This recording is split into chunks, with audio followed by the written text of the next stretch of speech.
Assalamualaikum warahmatullahi wabarakatuh. Perkenalkan saya Aditya Deni Prasetya, peserta Latsar CPNS Mahkamah Agung gelombang 4 angkatan 9 kelompok 3. Pada kesempatan kali ini saya akan membawakan resume modul Latsar dengan agenda yaitu adalah adaptif dan kolaboratif. Yang pertama adalah adaptif. Adaptif adalah suatu proses yang menempatkan manusia yang berupaya mencapai tujuan-tujuan atau kebutuhan untuk menghadapi lingkungan dan kondisi sosial yang berubah-ubah agar tetap bertahan.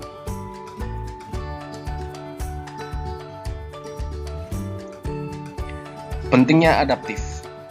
Alasan mengapa nilai-nilai adaptif perlu diaktualisasikan dalam pelaksanaan tugas-tugas jabatan di sektor publik antara lain adalah adanya perubahan lingkungan strategis. Yang kedua adalah kompetensi yang terjadi antara instansi pemerintah. Yang ketiga, adanya perubahan iklim. Dan yang terakhir adalah perkembangan teknologi. Ciri-ciri individu adaptif. Yang pertama adalah melihat peluang, di mana orang lain melihatnya sebagai kegagalan. Yang kedua adalah memiliki sumber daya. Yang ketiga adalah selalu berpikir ke depan. Yang keempat adalah tidak mudah mengeluh. Dan yang terakhir adalah tidak menyalahkan. Kelima ciri-ciri individu adaptif ini berguna untuk menghadapi tantangan dunia VUCA, yaitu volatility, uncertainty, complexity, dan ambiguity. Organisasi adaptif. Organisasi adaptif adalah organisasi yang terus melakukan perubahan, mengikuti perubahan lingkungan strategisnya. Fondasi organisasi adaptif dibentuk dari 3 unsur dasar, yaitu landscape. Landscape terkait dengan bagaimana memahami adanya kebutuhan organisasi untuk beradaptasi dengan lingkungan. Yang kedua adalah pembelajaran atau learning. Terdiri atas elemen-elemen adaptive organization, yaitu perencanaan beradaptasi, penciptaan budaya adaptif, dan struktur adaptasi. Dan yang terakhir adalah kepemimpinan atau leadership, menjalankan peran penting dalam membentuk adaptive organization. 9 elemen budaya adaptif antara lain adalah purpose, cultural values, vision, corporate values, corporate strategy, structure, problem solving, partnership working, and rules.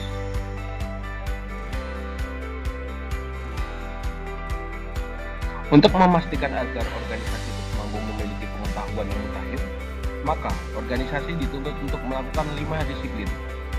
Yang pertama adalah personal mastery, yang kedua adalah share vision, yang ketiga adalah mental mode, yang keempat adalah team learning, dan yang terakhir adalah system thinking.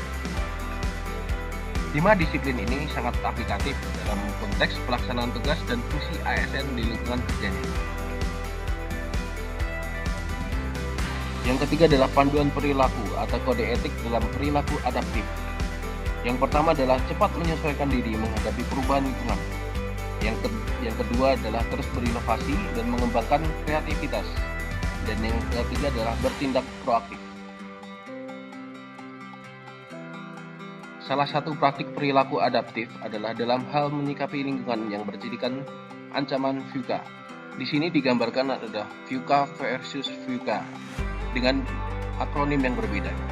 Yang pertama adalah hadapi volatility dengan vision. Yang kedua, hadapi uncertainty dengan understanding. Yang ketiga adalah hadapi complexity dengan clarity. Dan yang terakhir adalah hadapi ambiguity dengan agility. Yang kedua adalah memasuki bahasan kolaboratif.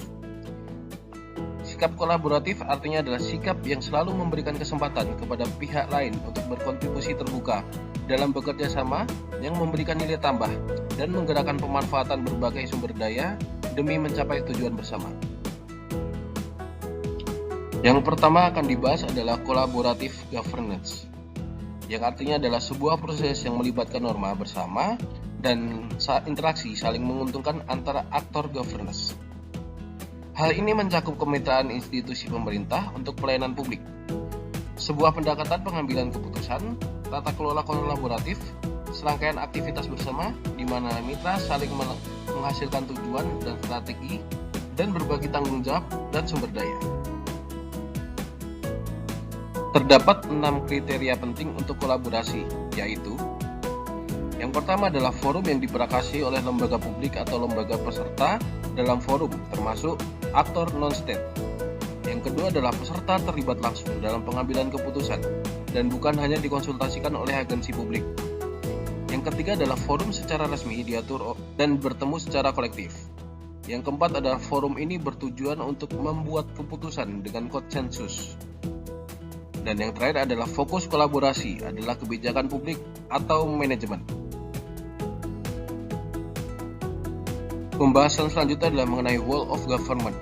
Whole of Government atau WOG adalah sebuah pendekatan penyelenggaraan pemerintah yang menyatukan upaya-upaya kolaboratif pemerintahan dari keseluruhan sektor dalam ruang lingkup koordinasi yang lebih luas guna mencapai tujuan-tujuan pembangunan kebijakan, manajemen program, dan pelayanan publik. WOG juga dikenal sebagai pendekatan interagensi, yaitu pendekatan yang melibatkan sejumlah kelembagaan yang terkait dengan urusan-urusan yang relevan. Proses menjalani kolaborasi. Ada beberapa proses yang harus dilalui dalam menjalani kolaborasi. Yang pertama adalah trust building, yaitu membangun kepercayaan dengan stakeholder mitra kolaborasi. Yang kedua adalah face-to-face dialog, yaitu melakukan negosiasi yang baik dan bersungguh-sungguh. Yang ketiga adalah komitmen terhadap proses, yaitu adalah pengakuan saling ketergantungan, sharing ownership dalam proses, serta keterbukaan terkait keuntungan bersama. Yang keempat adalah pemahaman bersama, berkaitan dengan kejelasan misi, definisi bersama-sama terkait permasalahan, serta mengidentifikasi nilai-nilai bersama. Yang terakhir adalah menetapkan outcome. Faktor yang mempengaruhi keberhasilan dalam kolaborasi antar lembaga pemerintah.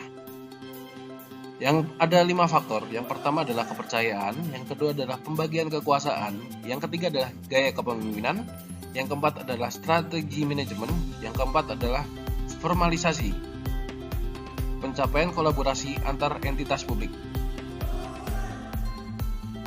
Pembahasan selanjutnya adalah mengenai faktor yang menghambat kolaborasi antar organisasi pemerintah. Terdapat 2 faktor yang sudah diidentifikasi. Yang pertama adalah ketidakjelasan batasan masalah karena perbedaan pemahaman dan kesepakatan kolaborasi. Yang kedua adalah dasar hukum kolaborasi yang juga tidak jelas. Selanjutnya adalah panduan perilaku sebagai ASN atau sering kita sebut sebagai kode etik. Yang pertama adalah memberikan kesempatan kepada berbagai pihak untuk berkontribusi. Yang kedua adalah terbuka dalam bekerja sama untuk menghasilkan nilai tambah. Yang ketiga adalah menggerakkan pemanfaatan berbagai sumber daya untuk tujuan bersama.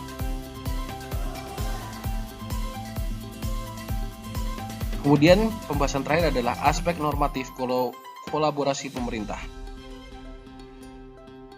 Normanya adalah pejabat pemerintahan memiliki kewajiban memberikan bantuan kedinasan kepada badan dan atau pejabat pemerintahan yang meminta bantuan untuk melaksanakan penyelenggaraan pemerintah tertentu. Sekian untuk pembahasan kali ini. Terima kasih atas perhatiannya. Wassalamualaikum warahmatullahi wabarakatuh.